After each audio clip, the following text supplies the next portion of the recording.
The following is a DW Ancient Egypt production.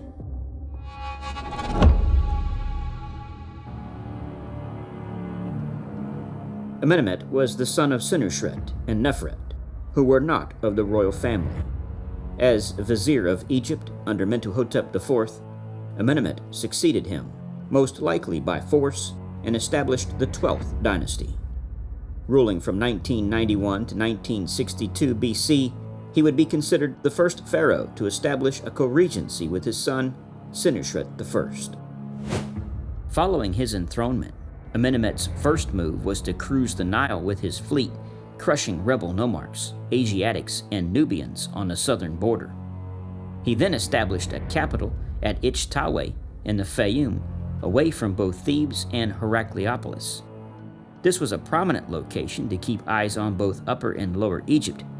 Ichtaweh means binder of two lands, stressing the ordeal of unification. It is from this period that the god Amun begins to rise in dominance over the previous god Montu. During this time, we also see large tombs of high officials being constructed at Beni Hassan in Middle Egypt. On the walls of these tombs are brightly painted representations of everyday life. These officials were called nomarchs.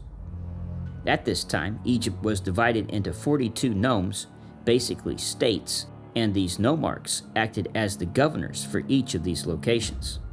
Their job was to collect the taxes for each nome and send the pharaoh his share in the capital, which was now in the Fayum. The royal burial ground was again moved from Deir el-Bahari to Lisht at the entrance of the Fayum. Here, Amenemhet built a pyramid similar to those built during the Old Kingdom, only smaller. This pyramid was made of mud brick and topped at 180 feet. The inner core was constructed with small limestone blocks, many of these taken from ruined Old Kingdom monuments at Giza and Abusir. The exterior was faced with white Tura limestone. The entrance was located on the north side, traditionally located while pointing to the North Star. Why the North Star? All the other stars move, but the North Star appears to remain in place and was looked upon by the Egyptians as representing stability, something forever. Remember that the Egyptians hated chaos, and that change for Egypt was usually bad. This North Star represented peace and stability. By building his entrance on the north, Amenemhet I was proclaiming that tradition had now been reestablished. Little is known of the internal arrangements of the pyramid since access has been denied by groundwater. The mortuary temple on the east face has been largely destroyed.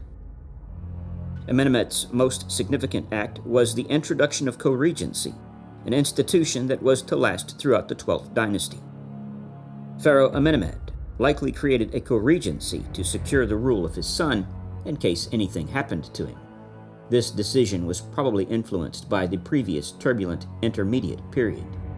Considering that Amenemhet I originally came from a common background, he aimed to ensure the continuation of his dynasty through his son, thus establishing a pattern that future dynasties would successfully adopt. In year 20 of his reign, he introduced his son, Senusret I, and they shared the throne for another 10 years. During this period, Prince Senusret was placed in charge of the military and sent on expeditions to control the borders. It was on one such expedition against the Libyans in the western desert when Amenemhet was murdered. Senusret hurried back to the capital and took out the attempted coup. Two of the greatest texts of Egyptian literature were composed at this time. They provide evidence for Amenemhet's murder. The first composition, called The Instructions of Amenemhet, described how the ghost of the deceased king reveals himself to his son and provides advice. Amenemhet tells Senusret not to trust the people and describes how he was killed by the palace guard while sleeping in his bed after dinner. This is a very cynical piece and was most likely written by Amenemhet's son, Senusret. It says specifically, "Beware of the subjects who are nobodies. Beware of those who are plotting that you are not aware of. Don't trust your brother. Don't have friends. I gave to the beggars. I helped the poor, and look what happened to me. I gave myrrh to the people, and they didn't help me. but he who ate my food raised opposition. He whom I trusted plotted against me." Then he goes on to how he was killed. "It was after supper, during the night. Weapons for my protection were turned against me." It was obviously an internal plot, most likely carried out by the palace guard. He continues, "I had assigned order to everything, and look what happened." It is a very cynical document, but also kind of sensitive politically. It didn't proclaim outright that the pharaoh was murdered. That was not something the Egyptians did. The pharaoh was divine, and it was conflictive to their religion whenever a pharaoh was assassinated. It was not usually talked about in open forum. You'll see this again throughout Egyptian history, especially with Ramses III. The other text, called the Story of Senusret, follows a young man who is brought up in the palace. Senusret is a palace official and is out of the country with the pharaoh's son when word reaches them that the pharaoh, Amenemhet I, has been killed. Now the son rushes back to Egypt, but Senusret remains outside the border. He becomes afraid of the anarchy and chaos and remembers back to the intermediate period, not wanting to go through that again. As a result, he flees to Palestine, where he lives his life, much of it, outside the borders of Egypt. Now this story does have a happy ending. The son, who is now Pharaoh, sends a messenger to Senusret, who is now an old man, and begs him to return to Egypt. He does so and is cared for the rest of his life.